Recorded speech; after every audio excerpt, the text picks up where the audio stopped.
रघुपतिं देवं करुणासागरमीश्वरं भक्तपालं महेशानं वन्दे शम्भुं सनातनम्।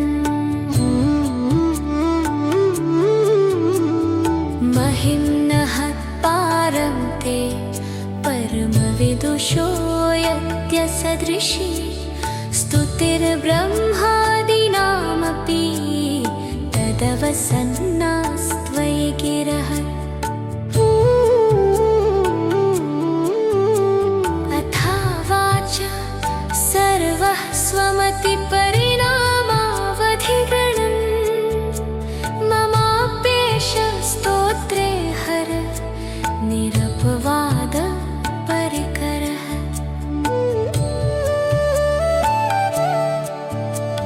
अतीतः पन्थानं तव च महिमा वाञ्छ्मनसयोः अतद्व्यावृत्यायं चकितं भिधत्ते श्रुतिरपि। स कस्य स्तोतव्यः कतिविधगुण कस्य विषयः पदे त्वर्वाचीने पतति न मन कस्य न वच।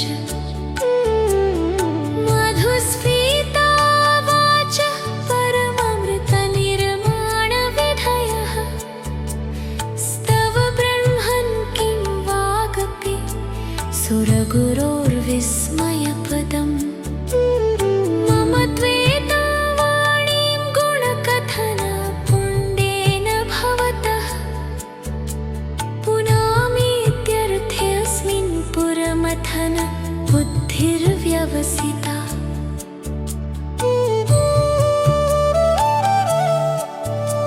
तवैश्वर्यं यत्तज्जगदुदयरक्षा प्रलयकृत् त्रयीवस्तु व्यस्तं तिसृषु गुणभिन्नासु तनुषु। अभव्यानामस्मिन् वरदरमणीयामरमणि विहन्तुं व्याक्रोशी विदधति इहैके जडधियः।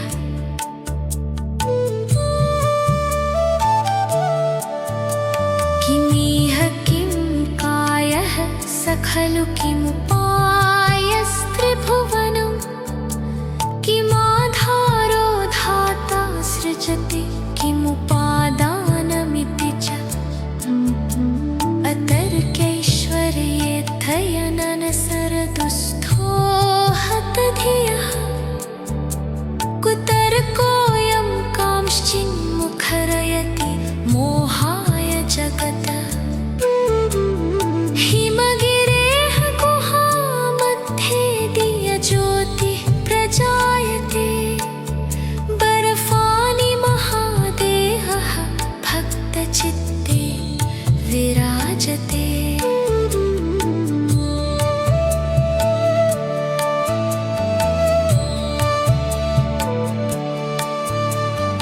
अजिम्यानो लोका किमवयववन्तोऽपि जगताम् अधिष्ठातारं किं भवविधिरनादृत्य भवति। अनीशो वा कुर्यात् भुवनजनने कः परिकरो यतो मन्दास्त्वां प्रत्यमरवरसंशेरत इमे। त्रयी सांख्यं योगः पशुपतिमतं वैष्णवमिति प्रभिन्ने प्रस्थाने परमिदमद पथ्यमिति। रुचीनां वैचित्र्याद्रजुकुटिलनानापथजुषा न रामेको गम्यस्तमसि पयसामारगभृमः।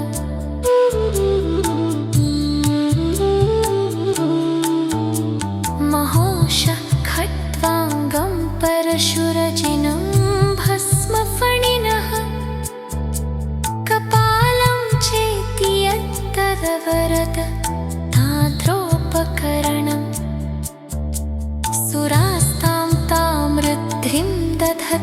भवभ्रो प्रणिहिताम् न हि स्वात्मा रामं विषयमृगतृष्णा भ्रमयति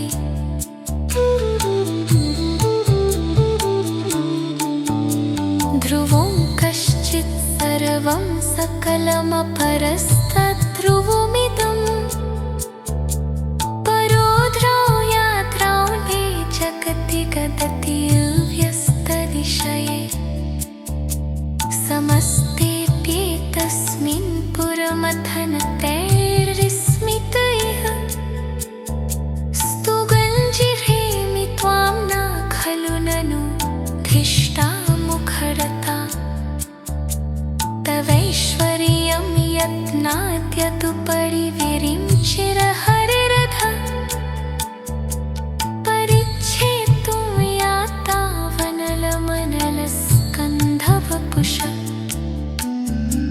ततो भक्तिश्रद्धा भरगुरुगृणभ्यां गिरिशय स्वयं तस्थे ताभ्यां तव किमनुवृत्तिर्न फलति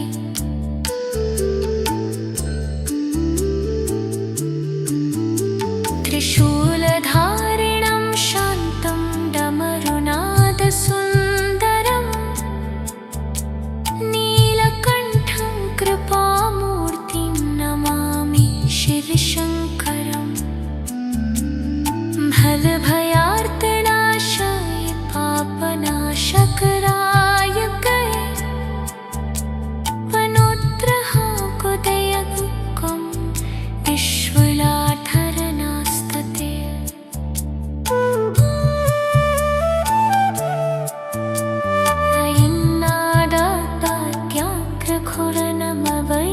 अयन्नादात्याग्रघोरनमवैनौरितुतरम् दशासो यत्तो मुनखितरणकण्डोमरवशर शिवः तत्मशीलिर्जितुचरणाघोरुहगलय स्थिराया स्कन्धन्ते स्मृतुरिहर तस्खोर्चनः पारं ते परमविदुषो यत्यसदृशी स्तुतिर्ब्रह्मादीनामपि तदवसन्नास्त्वयि गिरः अथावाच सर्वः स्वमतिपरिणामावधिगणन् ममाप्येष स्तोत्रे हर निरपवाद परिकरः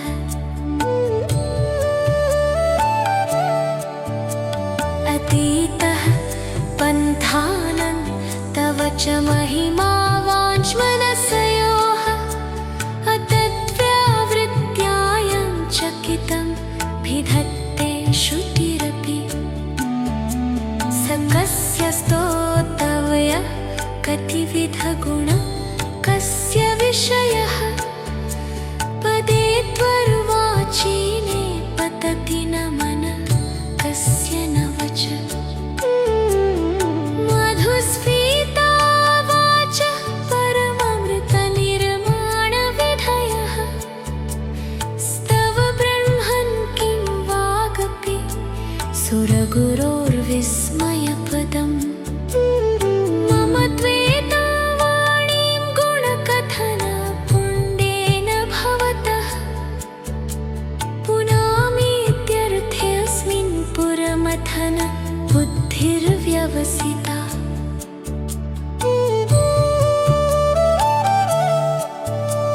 तवैश्वर्यं यत्तज्जगदुदयरक्षा प्रलयकृत् त्रयीवस्तु व्यस्तं तिसृषु गुणभिन्नासु तनुषु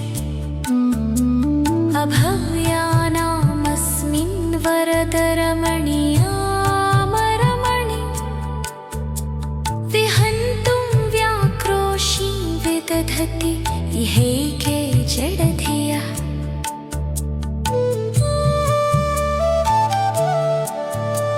किमिह किं कायः स खलु किमुपायस्त्रिभुवनं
विधिर्नादृत्य भवति अनीशो वा कुर्यात् भुवनजनने कः परिकरो यतो मन्दास्त्वां प्रत्यमरवरसंशेरत इमे त्रयी सांख्यं योगः पशुपतिमतं वैष्णवमिति प्रभिन्ने प्रस्थाने परमितमदपथ्यमिति रुचीनां वैचित्र्याद्रजुकुटिलनानापथजुषा नरामेको गम्यस्तमसि पयसामारगभृमो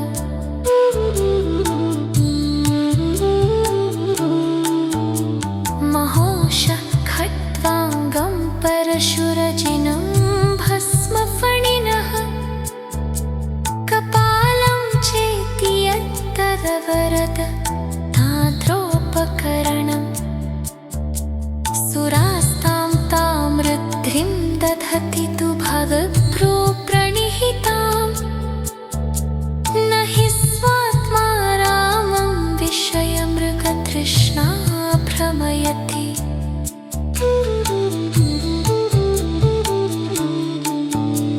ध्रुवं कश्चित् सर्वं सकलमपरस्तद्ध्रुवमिदं परो ध्रुवयात्राणे जगति गदति व्यस्तदिशये समस्तेऽप्येतस्मिन् पुरमथनतैर्विस्मित इह स्तुगञ्जिह्रेमि त्वां न खलु ननु धिष्ठा मुखरता तवैश्वर्यं यत्नाद्यदुपरि विरिञ्चिरहरिरथ परिच्छेतुं यातावनलमनलस्कन्धवपुष ततो भक्तिश्रद्धा भरगुरुगृणभ्यां गिरिशय स्वयं तस्थेताभ्यां तव किमनुवृत्तिर्न फलति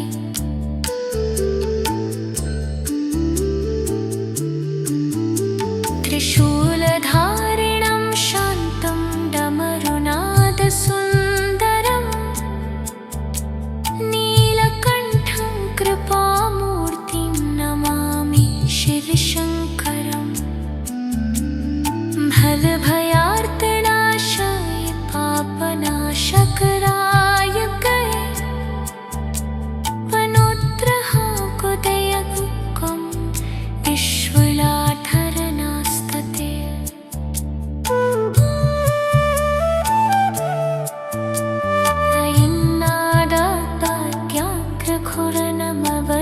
अयिन्नादाग्रघुरनमवैनौरितुतरं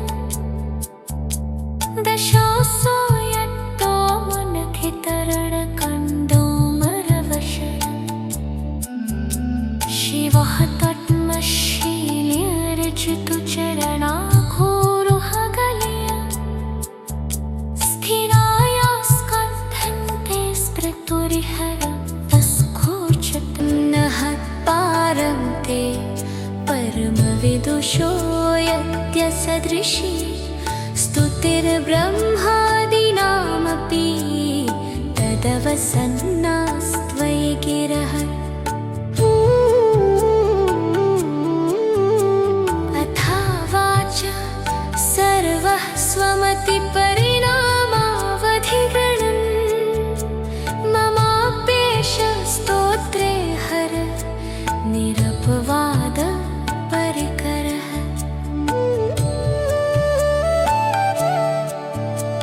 अतीतः पन्थानं तव च महिमा वाञ्छ्मनसयोः अतद्व्यावृत्यायं चकितं भिधत्ते श्रुतिरपि स कस्य स्तोतव्यः कतिविधगुण कस्य विषयः पदे त्वर्वाचीने पतति न मन कस्य न वच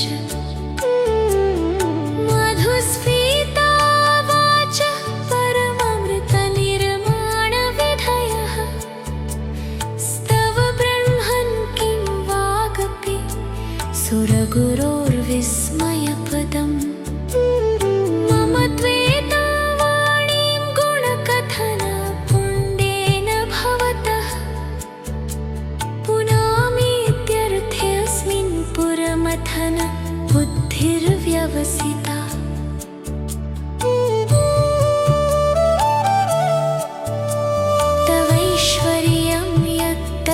जगदुदय रक्षा प्रलयकृत् त्रयीवस्तु व्यस्तं तिसृषु गुणभिन्नासु तनुषु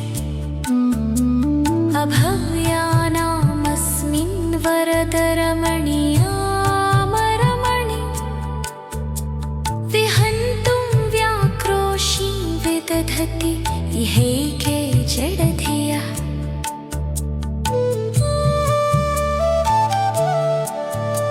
किमिह किं कायः स खलु किमुपायस्त्रिभुवनं किमाधारो धाता सृजति किमुपादानमिति च अतर्क्यैश्वर्येऽध्ययननसरदुस्थो हतधियः कुतर्कोऽयं कांश्चिन्मुखरयति मोहाय जगतः हिमगिरेः गुहामध्ये दियज्योतिः प्रजायते बर्फानि महादेहः भक्तचित्ते विराजते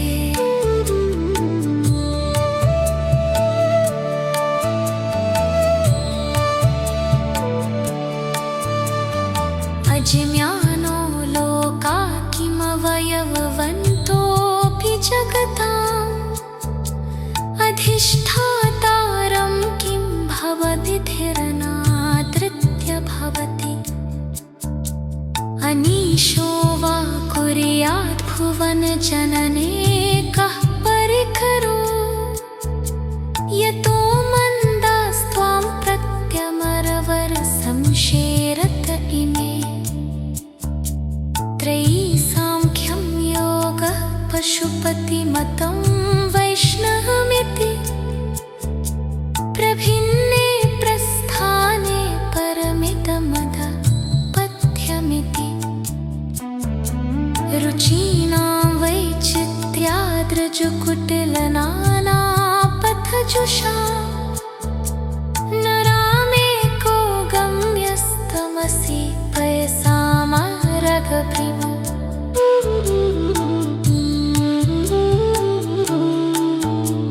महोषः खट्वाङ्गं परशुरजिनं भस्मफणिनः कपालं चेति यत्तदवरद ताद्रोपकरणम् सुरास्तां तां रुद्धिं दधति तु भवभ्रू प्रणिहिताम् न हि स्वात्मा रामं विषयमृगतृष्णा भ्रमयति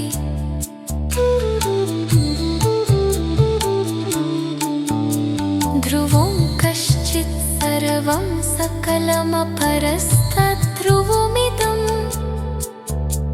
परो द्रौयाद्रौणे जगति गदति व्यस्तदिशये समस्तेऽप्येतस्मिन् पुरमथनतैर्विस्मित इह स्तुगञ्जिरेमि त्वां न खलु ननु धिष्ठा मुखरता तवैश्वर्यं यत्नाद्यदुपरिविरिञ्चिरहरिरथ परिच्छेतुं यातावनलमनलस्कन्धवपुष ततो भक्तिश्रद्धा भरगुरुगृणद्भ्यां गिरिशय स्वयं तस्थे ताभ्यां तव किमनुवृत्तिर्न फलति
विहरस्खोचिन्नः पारं ते परमविदुषो यत्यसदृशी स्तुतिर्ब्रह्मादीनामपि तदवसन्नास्त्वयि गिरः।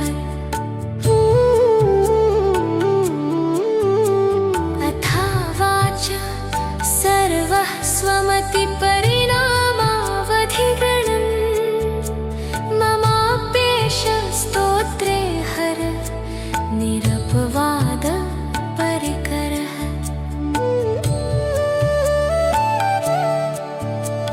अतीतः पन्थानन् तव च महिमा वाञ्छ्मनसयोः अतद्व्यावृत्यायं चकितं भिधत्ते श्रुतिरपि।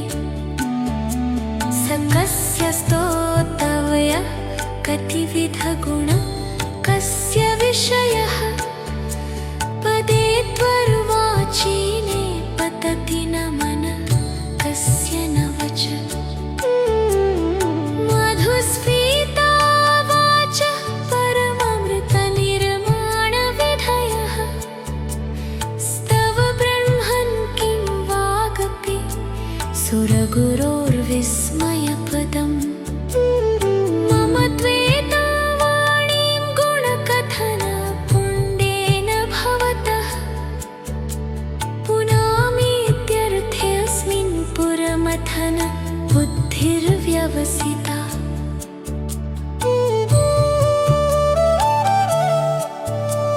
तवैश्वर्यं यत्तज्जगदुदयरक्षा प्रलयकृत् त्रयीवस्तु व्यस्तं तिसृषु गुणभिन्नासु तनुषु।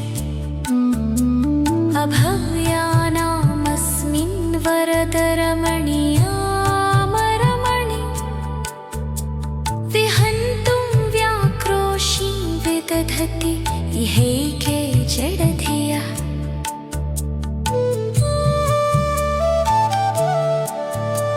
किमिह किं कायः स खलु किमुपायस्त्रिभुवनं किमाधारो धाता सृजति किमुपादानमिति च।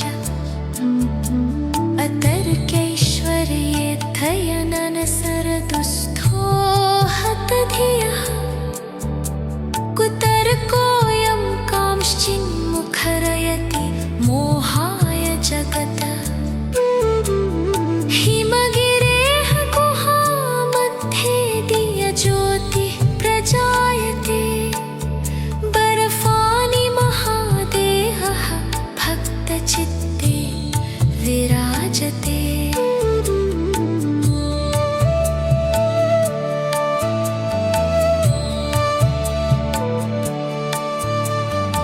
अजिम्यानो लोका किमवयववन्तोऽपि जगताम् अधिष्ठातारं किं भवविधिरनादृत्य भवति।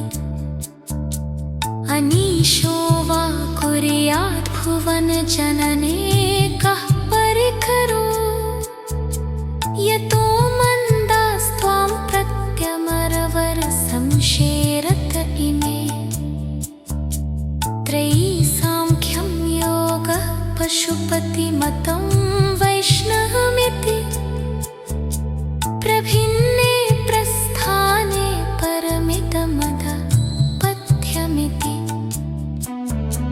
रुचीनां वैचित्र्याद्रजुकुटिलनानापथजुषा न रामेको गम्यस्तमसि पयसामारगभृम।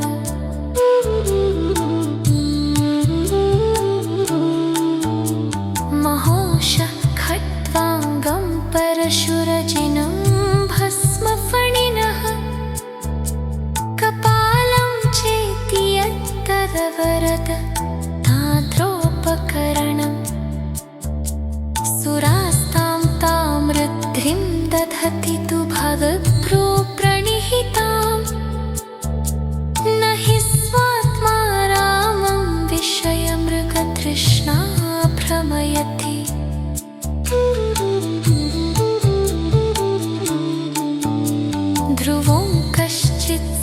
सर्वं सकलमपरस्तद्ध्रुवमिदम्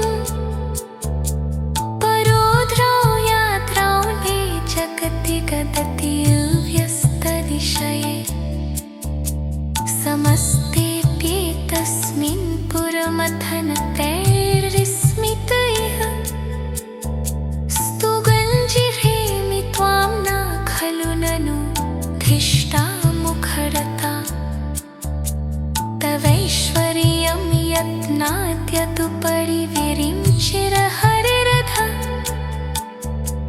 परिच्छेतुं याता वनलमनलस्कन्धवपुष ततो भक्तिश्रद्धा भरगुरुगृणद्भ्यां गिरिशय स्वयं तस्थे ताभ्यां तव किमनुवृत्तिर्न फलति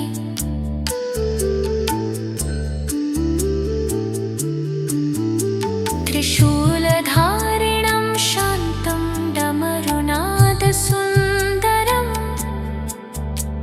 नीलकण्ठं कृपामूर्तिं नमामि शिवशङ्करम् भवभया